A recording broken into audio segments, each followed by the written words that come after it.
You were never meant to hear this. Those were the last words scribbled in a half-burnt journal buried inside a hollowed wall in eastern Kentucky. A journal no one was supposed to find, not in this lifetime, not in this century. It wasn't written by a madman, but by a midwife, one of 3 sisters. Their names were Margaret, Catherine, and Agnes Morrison. To their mountain community they were saints. They delivered over 800 babies between 1834 and 1859, guardian angels with healing hands and unshakable Baptist faith. But behind closed doors, behind candle-lit birthing beds and whispered scripture, they were something far more dangerous, something darker than madness. They called themselves purifiers. And the infants they delivered? They called them marked. This isn't some campfire ghost story. It's a forbidden thread of real American history.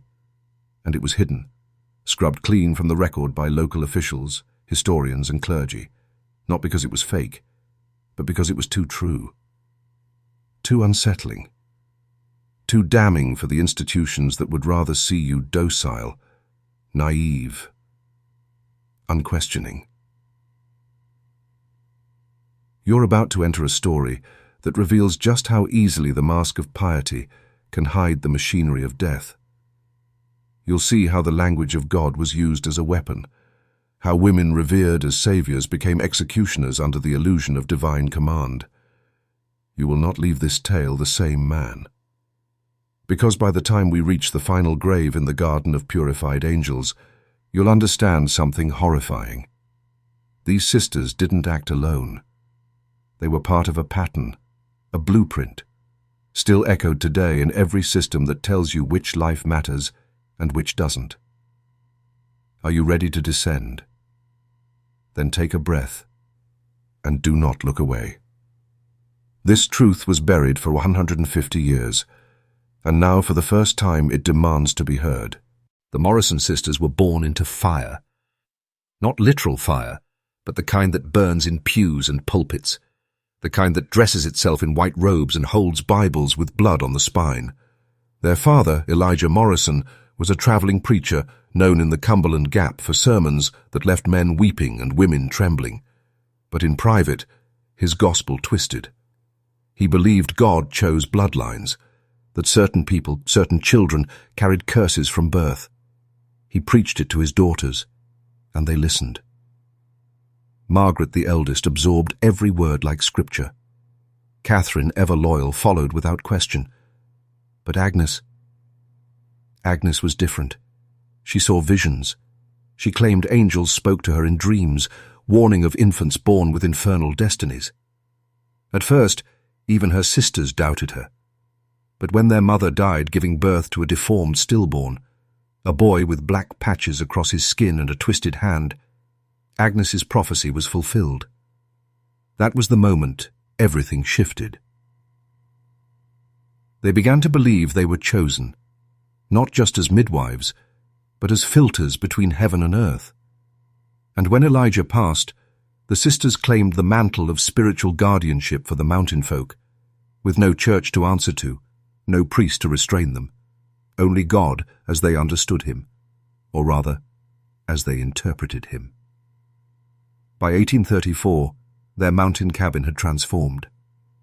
The lower floor, a medical sanctuary, the upper, a holy war room, candles lit nightly, hymns whispered like spells, and one terrifying belief crystallizing that not all children were meant to live.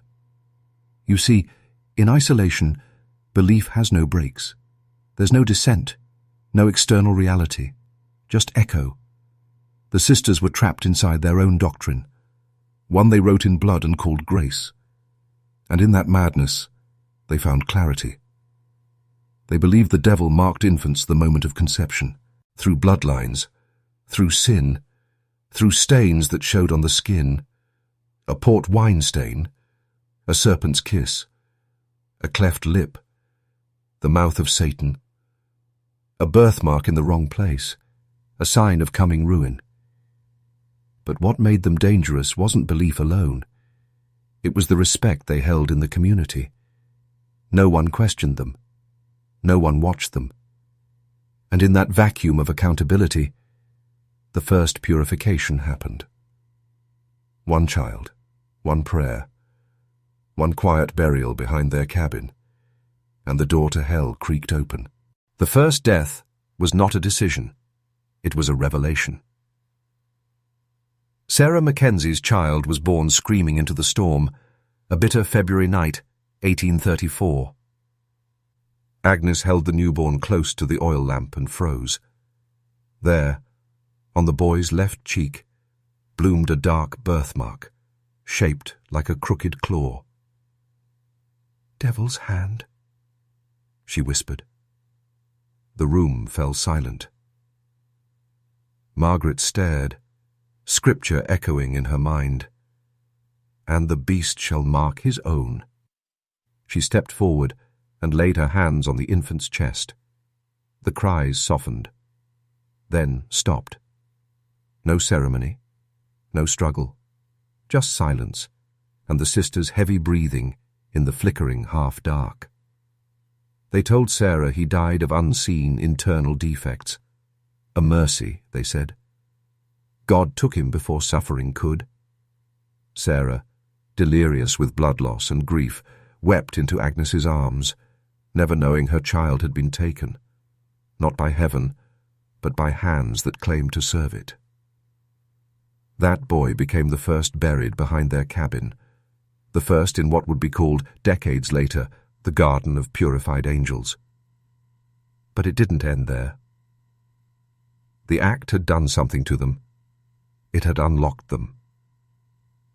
Because once you cross the line of taking innocent life and convince yourself it's holy, everything becomes possible. The second child came weeks later, a girl with mismatched eyes. "Evil sees in two worlds," Margaret said, and Catherine agreed. Purification followed. The third bore a single finger, more than 5. "An abomination," Agnes whispered, and another grave was dug by moonlight. Each death was recorded in a secret journal Margaret kept hidden beneath the floorboards. Each entry began the same. Purified, marked by darkness. The Lord's work continues. But make no mistake, this was never about the children. It was about control. Power disguised as purity, judgment cloaked in scripture. This is how systems are born, not from evil men in dark tower, but from the illusion of righteousness, unchecked and unchallenged. And here's the truth they won't teach you in history books. Once people believe they're saving the world, they'll kill anything, even babies, even yours. The killings became ritual, not just in action, but in purpose. By the end of 1835, the Morrison sisters no longer acted on instinct. They followed a system, a theology, a doctrine of death. Margaret had begun compiling what she called the Book of Signs, a hand-bound volume of handwritten entries that categorized over 70 physical traits deemed infernal indicators. It was part anatomy, part superstition, and part prophecy. Every strange mark, every twitch, every asymmetry, they were all recast as proof of demonic lineage. But this wasn't just madness in the woods. It was something more dangerous. A belief system with structure. Catherine constructed makeshift altar stones behind the cabin near the graves. There, she would kneel and offer the purified children back to God. She sang hymns warped by firelight, her voice hollow from fasting. She had become the priestess of their hidden faith. And Agnes? Agnes believed she could feel evil radiate from certain wombs before the child was even born. She would lay hands on pregnant women and weep quietly, whispering prayers for unborn babies she had already condemned. You might be asking, how didn't anyone suspect? But you must understand the psychological landscape of these isolated mountain communities. Faith was everything. Doctors were rare. Superstition was survival. And grief was common. Infant mortality was high even under ideal conditions. So when a baby died, no one questioned it, not if the Morrison sisters were present. In fact, their handling of these tragedies made them more revered. They were seen as strong women of God who could comfort the grieving. Agnes in particular had a gift. Her soft, angelic demeanor made families weep in her arms, thanking her for her kindness, even as she led the funeral. The sisters would often quote Job, "The Lord giveth and the Lord taketh away." And no one, he suspected that it was not the Lord, but them. This is how it works. This is how evil survives. It hides inside virtue. It wears the skin of compassion. It speaks in holy tongues, and it prays before it kills. You must begin to see the pattern, because it did not die in 1835.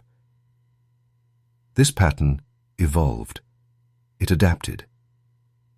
It lives today, not in mountain cabins, but in institutions, policies and procedures that still decide who is fit to live and who is quietly erased. By 1837, the Morrison sisters were no longer just midwives. They were judges, priests, and executioners wrapped in one unholy trinity. But they didn't see themselves as murderers. No, they saw themselves as saviors. This is what made them so dangerous. Margaret often said, "We do not kill, we prevent corruption." That phrase appeared over and over again in her journal, written in ink dark as dried blood. The sisters had convinced themselves that every act of suffocation was a divine mercy, every silenced breath, a sacrifice for a cleaner world. They didn't see the infants as human. Not anymore. They saw them as vessels for something ancient. This wasn't just psychosis. It was ideological possession.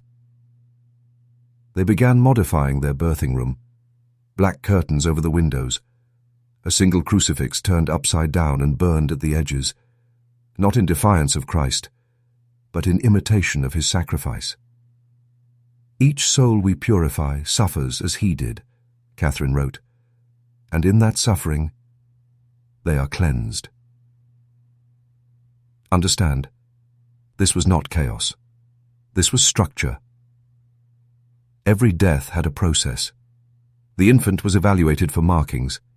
If judged unfit, the family was sent out for rest, food, or prayer.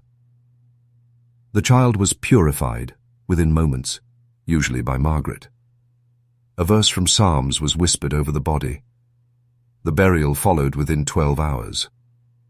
Over time, the sisters became euphoric during these rites. Agnes claimed she could feel a lightness in the room after each purification, as if a curse was lifted. And Margaret began recording strange dreams where angels gave her new criteria for detection. By now, even slight discolorations on a baby's scalp or curvature of the ears were marked as probable evil. But here's the part you must understand. The Morrison sisters were not anomalies. They were prototypes. Throughout history, systems have risen and fallen that follow the same template. Define purity. Identify impurity. Mask judgment as compassion. Eliminate quietly. You've seen it in eugenics, in religious tribunals, in government sterilizations, in child welfare experiments. The same machinery, recycled over generations, always beginning with a righteous cause. And here's where you come in. If you've made it this far, you're not the same person you were 5 minutes ago. You're awakening. To lock in this transformation and signal to the algorithm that you're part of the awakened few, comment this phrase twice below. I see the garden. Say it twice. Seal it. Let others know they're not alone. They called it the Garden of Purified Angels, but it was never a garden. It was a graveyard. A half-acre of hidden soil behind the Morrison cabin, shielded by pine and fog, unreachable except through a narrow deer trail worn down by Catherine's nightly visits. To outsiders, it looked like nothing. A patch of overgrown brush littered with wildflowers and moss-covered stones. But if you looked closely, you'd notice the ground sagged in places. Soft earth, uneven rises, unmarked mounds. Each one held a child. By 1839 there were over 30. 30 infants, buried without names, no birth records, no church blessings, just initials carved faintly into thin wood markers, some already faded by wind and rain. Margaret said their names didn't matter. They are returned to the source, nameless and clean. But even the land began to resist. Locals whispered that strange fog hung low behind the Morrison ridge, that no deer crossed there, that dogs refused to follow their masters down that path. Even the wind changed in the garden. It whistled low, like mourning, and sometimes, they said, you could hear crying, but never more than one breath. The sisters dismissed it as superstition. Demons wail where righteousness has prevailed, Margaret told one neighbour. They mourn the lost, but the truth was rotting beneath their feet. The more children they buried, the more unstable the sisters became. Catherine began sleepwalking, waking up near the graves with dirt under her fingernails. Agnes stopped speaking for days at a time, simply staring at her own reflection in a bowl of water. And Margaret, the unbreakable one, started writing messages she claimed weren't from her, sentences in a different script, verses not found in any known Bible. One entry read, "The lambs scream backwards." But despite the cracks, their practice continued. They became more selective, more efficient.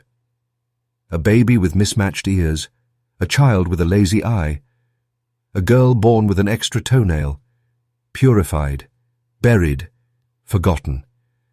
And here's the thing that should keep you up tonight. Not one person ever uncovered the truth while they lived, because they didn't have to hide it. They had become so trusted, so revered. No one wanted to look. The sisters had weaponized faith and grief into a perfect cloak, one that blinded every mother who wept in their arms and every father who shook their hands. The Morrison sisters were not monsters hiding in shadows. They were monsters standing in the light.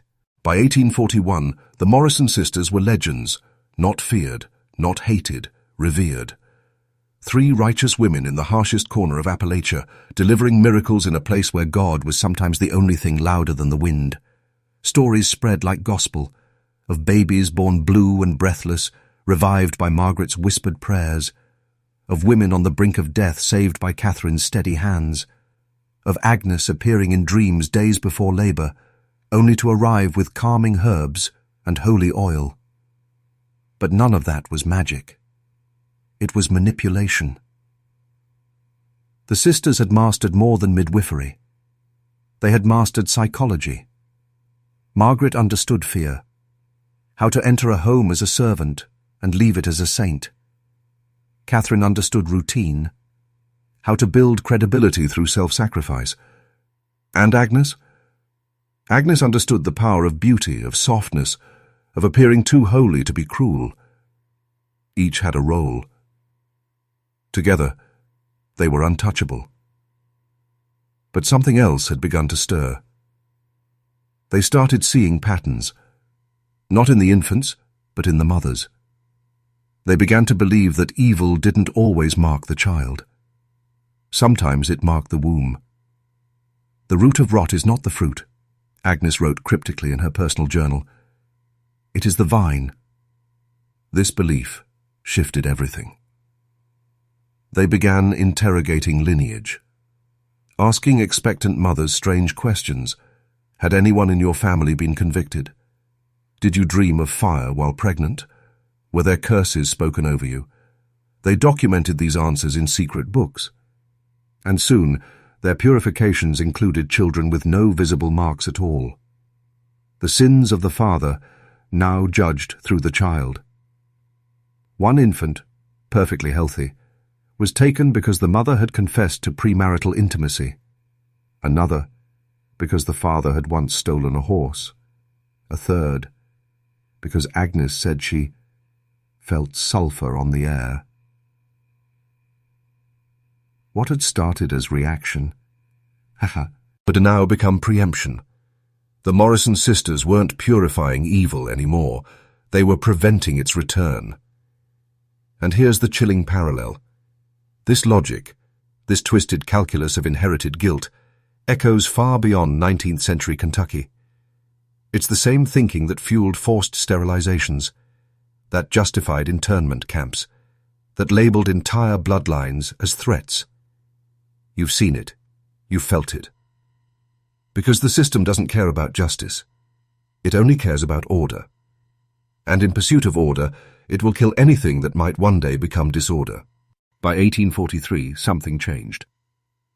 The sisters weren't just feared in whispers of the wind. They began to be worshipped. A strange reverence grew among the more superstitious families in the outer valleys, families who'd buried 3, 4, even 5 children, and survived it only because the Morrison sisters wrapped the grief in scripture. "The Lord chooses his angels early," Margaret would whisper, holding their hands as tears fell. "Your child was too pure for this world." It became a kind of twisted comfort. So much so, some mothers returned willingly, again and again, believing that even if they lost another baby, the Morrison sisters would make it sacred. Can you see the horror? The sisters had not only killed with silence, they now killed with trust. But it got worse. Because that same year, a woman named Louisa Harlan arrived in Harlan County from outside the Ridge. She was educated, skeptical, and 6 months pregnant. Her husband was a merchant, not a farmer, and she had no patience for superstition. Still, when her labor began early and violently during a storm, she was brought, unconscious, to the Morrison cabin. And that night, the system broke. The child was born healthy, no marks, no signs.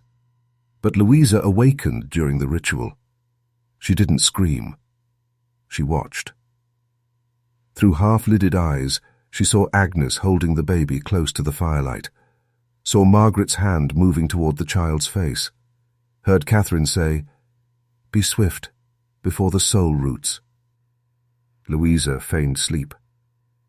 When morning came, they told her the child had died. She said nothing. She took their offered tea. She prayed when told. She buried her baby with their help. And then she left.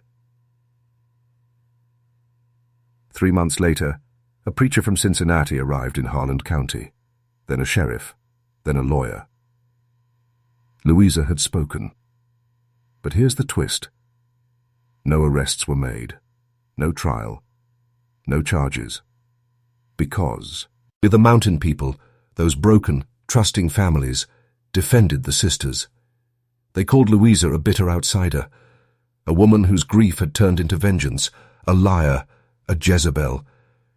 "The sisters saved my child," one man cried. "They baptized him when he couldn't breathe. She's wicked to accuse them." The sheriff left empty-handed. Louisa vanished. And the Morrison sisters? They added a new entry to the journal. "Some devils wear silk gloves." By 1845, the Morrison sisters were no longer just midwives. They were myth. People didn't speak of them as human anymore. They were called the Mercy Women, the cleaners of spirits, the wives of revelation. And within the deep woods and moonlit hollows, the faithful began leaving offerings at their doorstep. Dried flowers, silver coins, swaddling cloths, tokens of thanks, or warnings to the devil. The sisters encouraged it.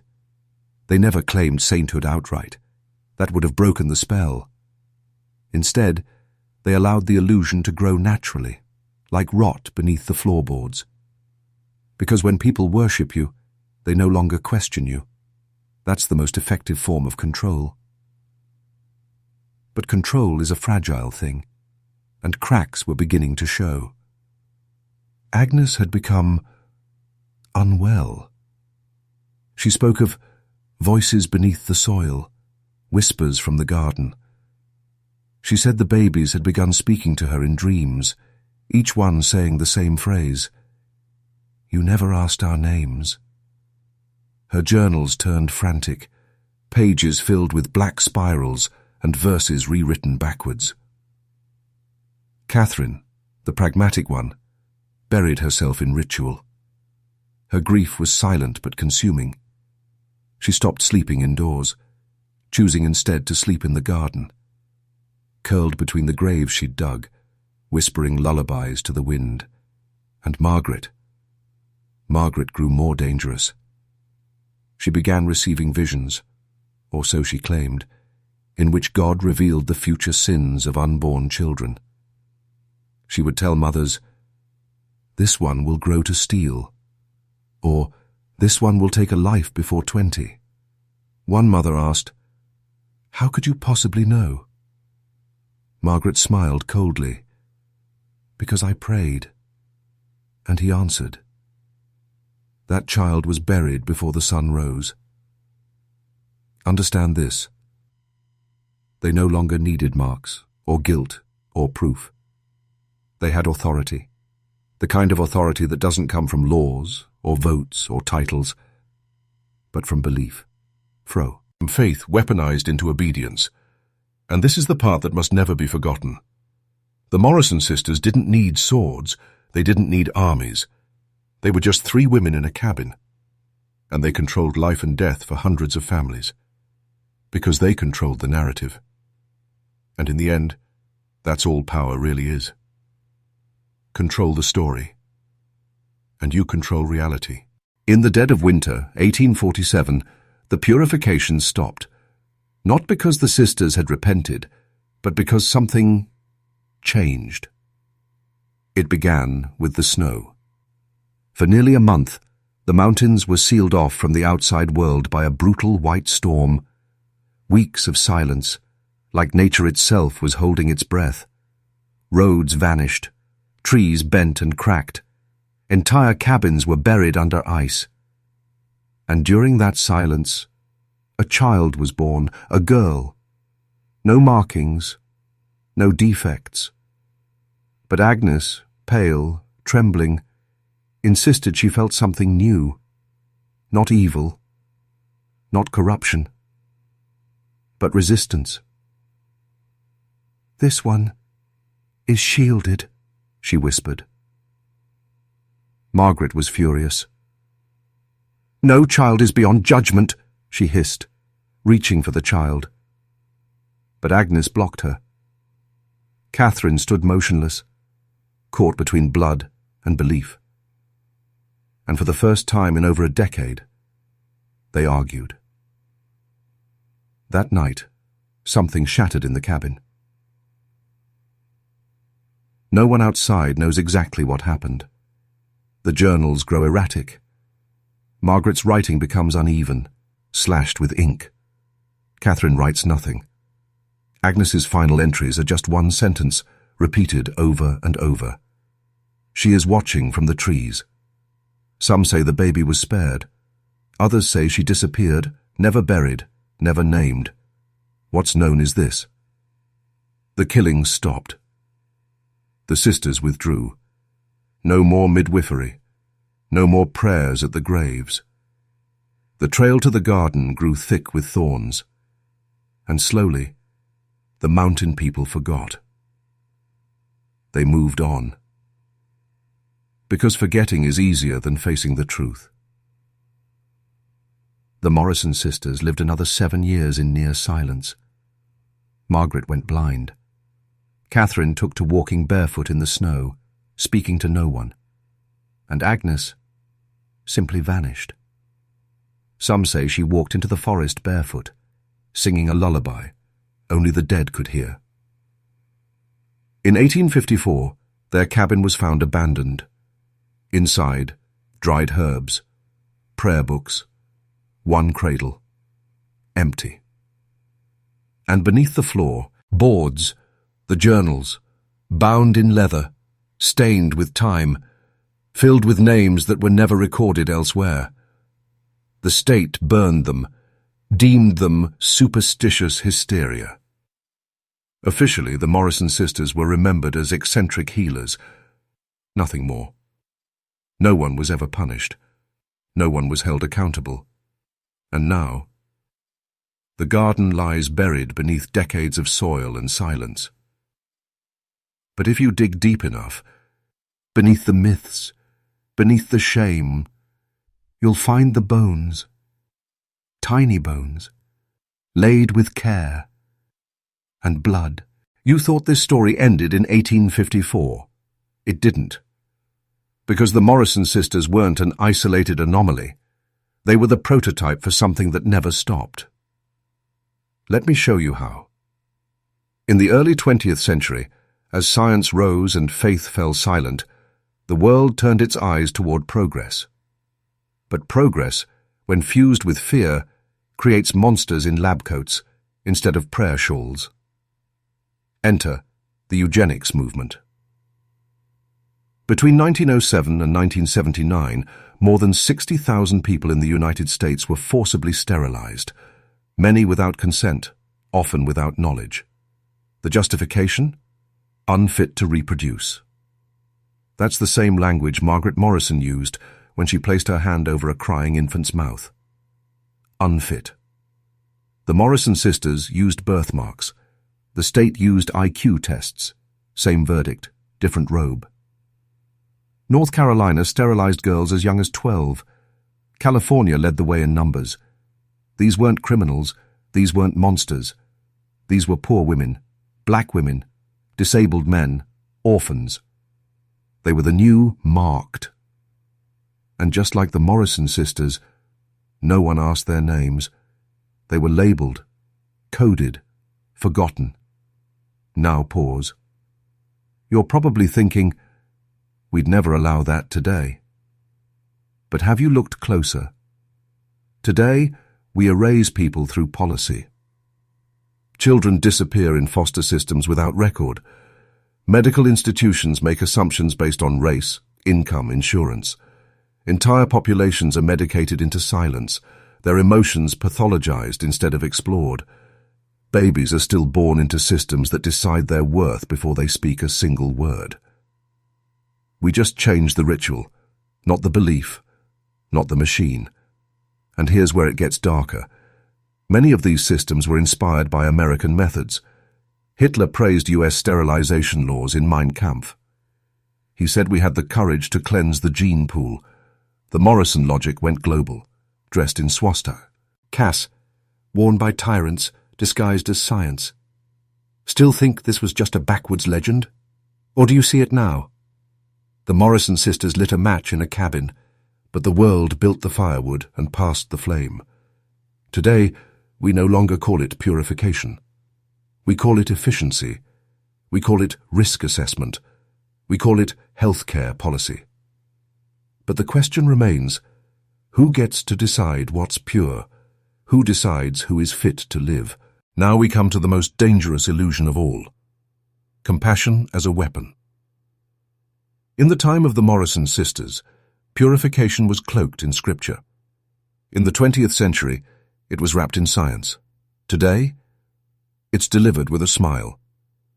Modern institutions, schools, hospitals, tech platforms, speak in the language of empathy, for your safety, to protect the vulnerable, to promote well-being.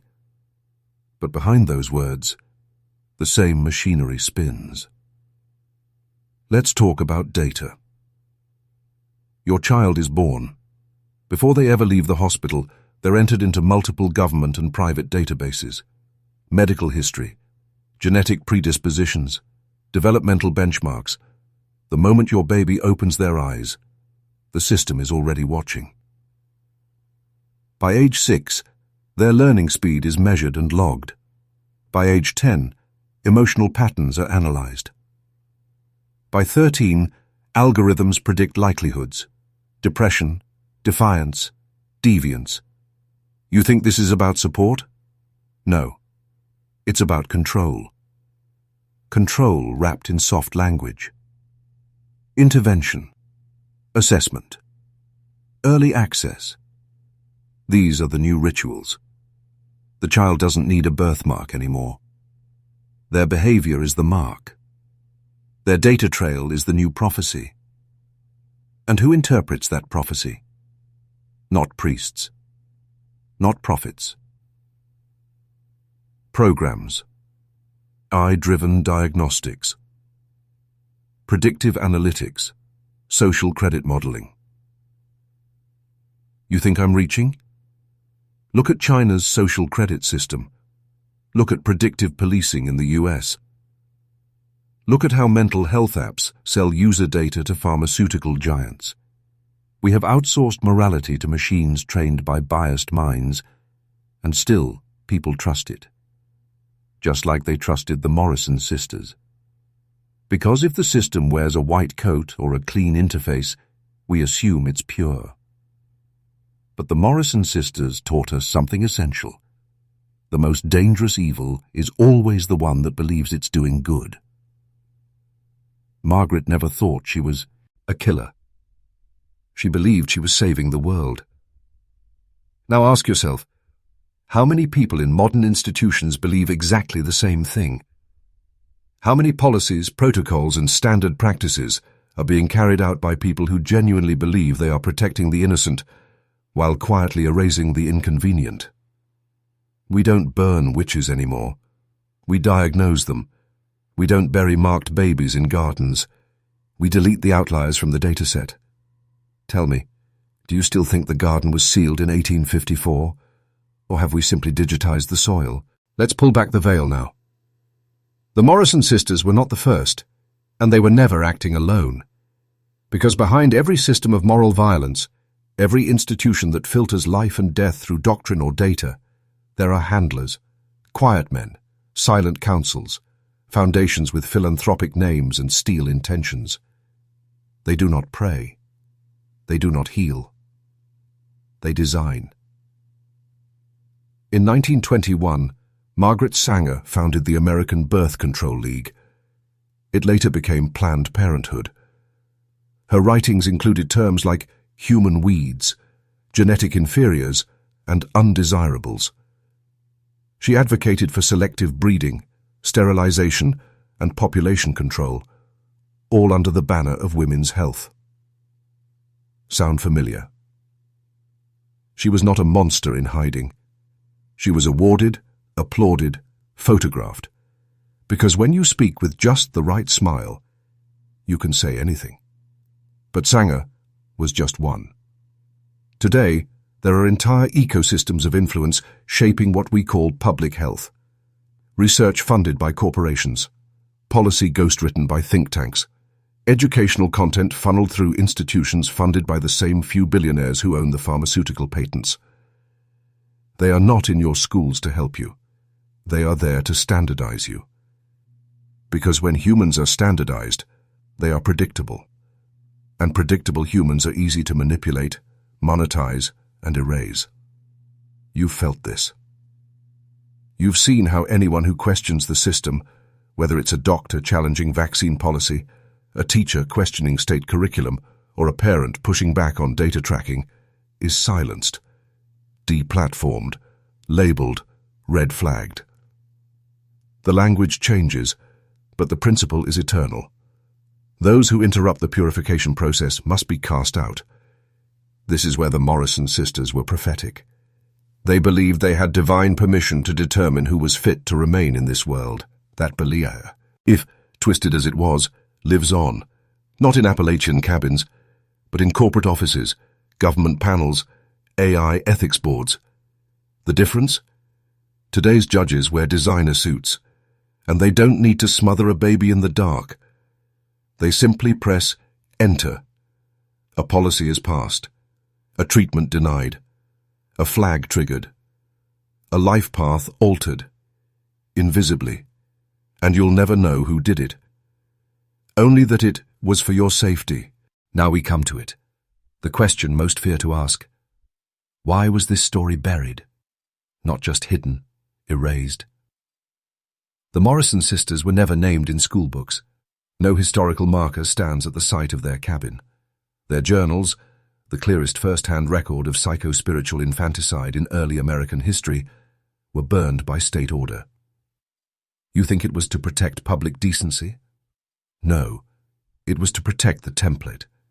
Because what the Morrison sisters stumbled into, what they created through zealotry and isolation, was nothing short of a functional system of psychological control, one that used moral absolutism, selective erasure, ritualistic language, manufactured consent, and emotional engineering to govern life itself. The state didn't destroy their story because it was false.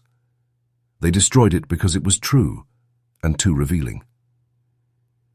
Because if the public understood that 3 uneducated women in a log cabin had built a self-sustaining, community-endorsed death cult using nothing but scripture, ritual, and emotional manipulation, then the public might start asking questions about modern institutions that do the same, with funding, infrastructure, and laws on their side. Questions like, how much of what we believe is ours, and how much was given to us? Who decides what wellness is? Why are some children labeled at risk before they ever speak? Who profits from obedience disguised as empathy? These questions are radioactive, and the system doesn't survive radiation. So instead we're taught to dismiss these women as folk myth, to laugh at the idea of birthmark prophecies, to reduce atrocity to backwoods superstition. But look closer. We are still marking children, still categorizing lives, still sterilizing not just bodies, but potential, spirit, free thought. And when you start to realize that the ghosts of the Morrison cyst are still writing policy, you cannot unsee it. This is the moment I ask you to speak the phrase, "I was never meant to sleep through this." Type it twice in the comments if you understand, because only those who awaken and stay awake are immune to the lullabies of control. You've made it this far. Most won't. Most click away when the story demands too much, when the mirror reflects too honestly. But you're still here, and that means one thing. You are ready to remember, not just the Morrison sisters, not just the deaths, but what this tale reveals about you. Because all forbidden history is a mirror. The systems of control they used, we live inside them. The moral illusions they spun, we inherited them. The silence of those who knew, suspected, and did nothing. That silence is still echoing. Now, look inward. Ask yourself, where have you obeyed without asking why? Where have you accepted truth without proof? Where have you watched something wrong unfold and convinced yourself it wasn't your place to intervene? The story of the Morrison sisters is not about them. It's about us. It's about how control spreads like fog, invisible, suffocating, and how fear is always marketed as safety. About how systems of death will wear the mask of protection, and how righteousness, if unexamined, will always rot into horror.